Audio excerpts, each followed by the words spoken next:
Hello and welcome, creative friends. Old junk mail envelopes are such a great resource for us junk journalers. They are something most of us already have at home, and instead of throwing them away, we can turn them into something beautiful. Some of the collage papers you will see me using today will soon be available as free download on my new Ko-fi page. I'm still in the process of setting everything up, so thank you so much for your patience. Some of these papers were actually created in yesterday's video, so if you missed that one, I'll leave it linked below. Now let's talk about envelopes for a moment. Their structure is actually very simple. Most envelopes have a rectangular shape, and when you open them up, you will find two side flaps and one flap at the top. The side flaps are glued together to create space inside the envelope so it can hold letters or documents. Some envelopes have a window on the front, while others don't, but they all work in pretty much the same way. For today's project, we are going to use old junk mail envelopes. It's a wonderful way to reduce waste and give something a second life instead of sending it to the landfill. I love projects like this because they remind me that creativity doesn't have to be expensive. Often the best supplies are already sitting in our recycling bin. To start, I'm using a glue stick to attach my collage pieces. A glue stick works really well because it spreads evenly and doesn't make the paper too wet. Today's video is part of my Junk Journal July series, and I've sped up parts of the process to make the video a little more enjoyable to watch. Simply grab one of your torn paper pieces and glue it onto your envelope. Then grab another envelope and do the same. I'll be working on 3 envelopes at the same time, and I'm also adding them directly in my journal as I go. Pick another sheet of pattern paper and continue adding pieces. Don't overthink it. Just place the papers where they feel right. Sometimes the best collage happens when we stop trying to make everything perfect. If one of your envelopes tears a little while opening it, don't worry about it, just trim away the loose bits. We can always fix those little imperfections later, and honestly, they often add even more character. Try placing different paper patterns in slightly different positions on each envelope. Even though we are using the same papers, changing the placement makes every envelope look unique while still keeping the whole project cohesive. That's exactly what we are aiming for. I usually work with at least 3 to 5 different collage papers to build up plenty of variety and interest. At some point it might look a little messy and you may wonder if it's all coming together. Trust the process. Collage often looks chaotic before everything starts to work. I also like leaving little gaps between the collage pieces instead of covering the entire surface. Those empty spaces become part of the design later on. Another little trick I enjoy is repeating the same pattern 2 or 3 times across the envelope. Repetition helps tie everything together and creates a more balanced composition. This process does take a little time, but I think it's worth slowing down and simply enjoying it. Creating can be such a peaceful way to unwind after a busy day.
Did you know there are actually 2 different ways to tear paper?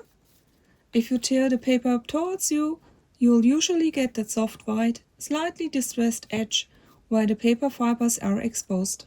If you tear away from yourself, you will get a much cleaner edge with very little white showing. It's a small detail, but it gives you another design choice depending on the look you're after.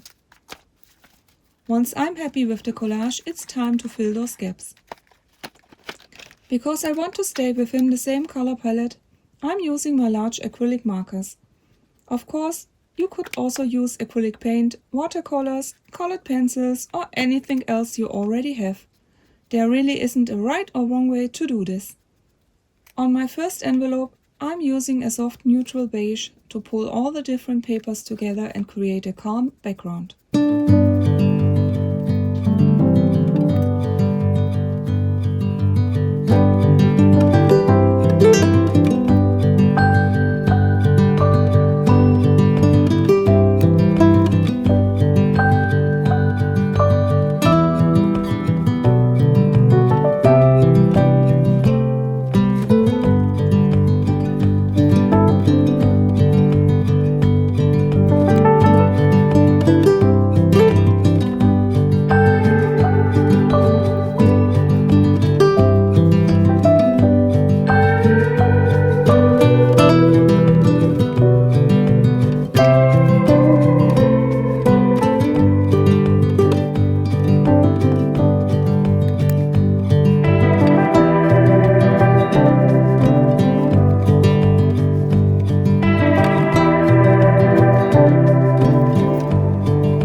For the second envelope, I wanted something much brighter, so I chose oranges, yellows and pinks to give it a cheerful, colorful look.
For my last envelope, I decided to go really bold with black. I love the strong contrast it creates, and it also gives me the perfect background for adding another layer with my white Uniball Signo gel pen.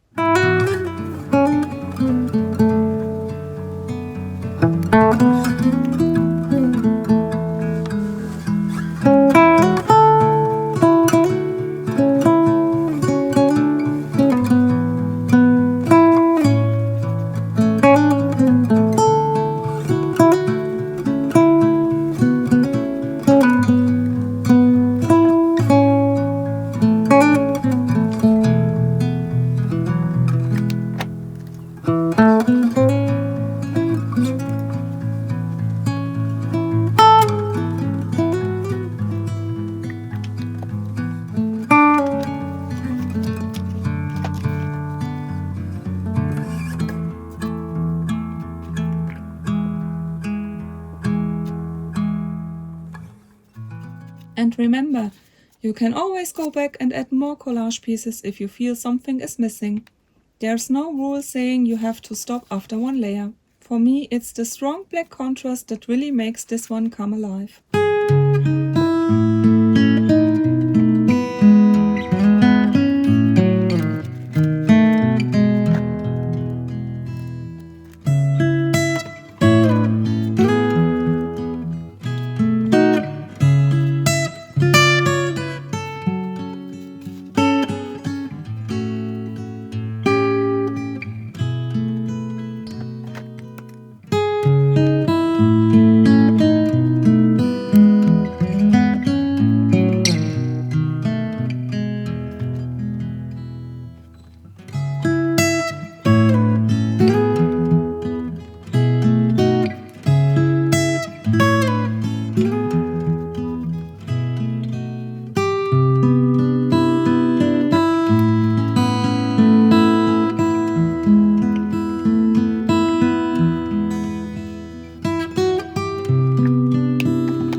I also love adding little marks and doodles.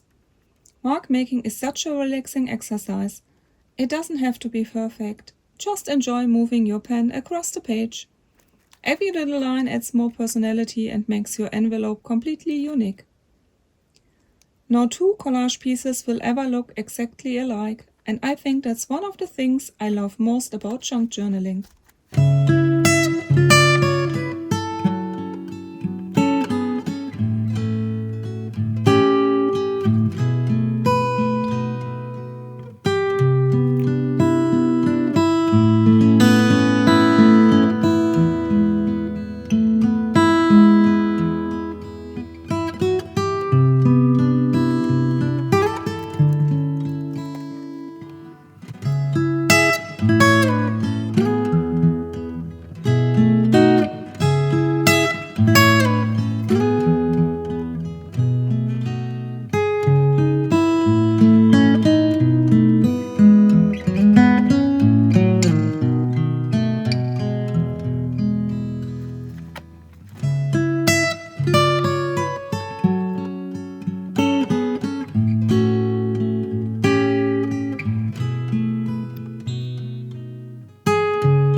Once all 3 envelopes were finished, I wanted to include them in my journal. The funny thing is, I couldn't decide which one I liked best. So instead of choosing, I decided to turn all 3 into a little flip journal. To do that, I'm using 1-inch strips of plain white paper, folding them in half and using them as hinges to bind the envelopes together.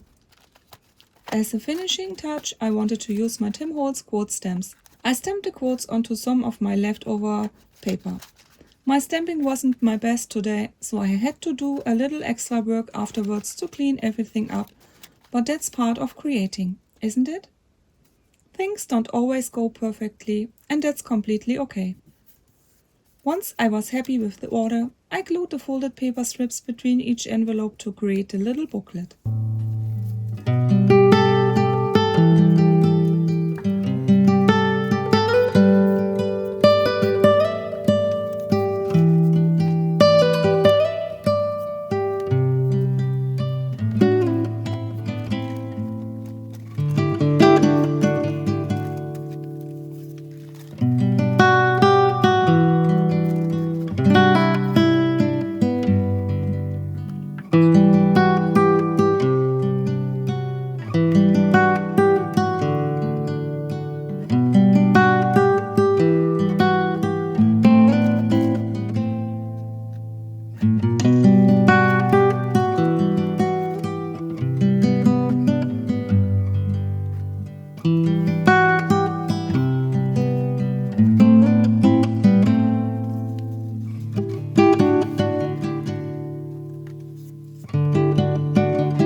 Finally, I used one more folded strip to attach the entire booklet into my junk journal.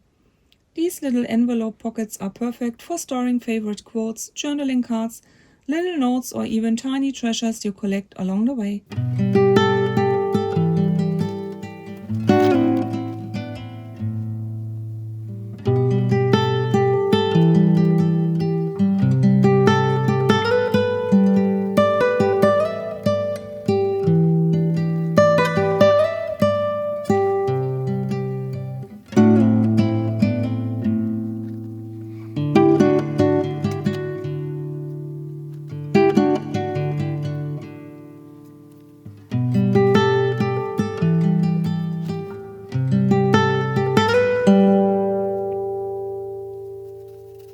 That's my finishing layer for today's project. I really hope you enjoyed creating with me today and that I inspired you to look at your junk mail in a completely different way.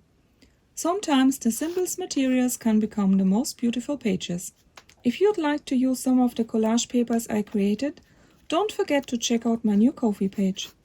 They will be available there as free downloads once everything is ready. If you enjoyed today's project, I'd really appreciate it if you gave this video a thumbs up and subscribe to my channel. It really helps support my little creative corner here on YouTube. Thank you so much for spending some creative time with me today. Happy creating, and I'll see you in the next video.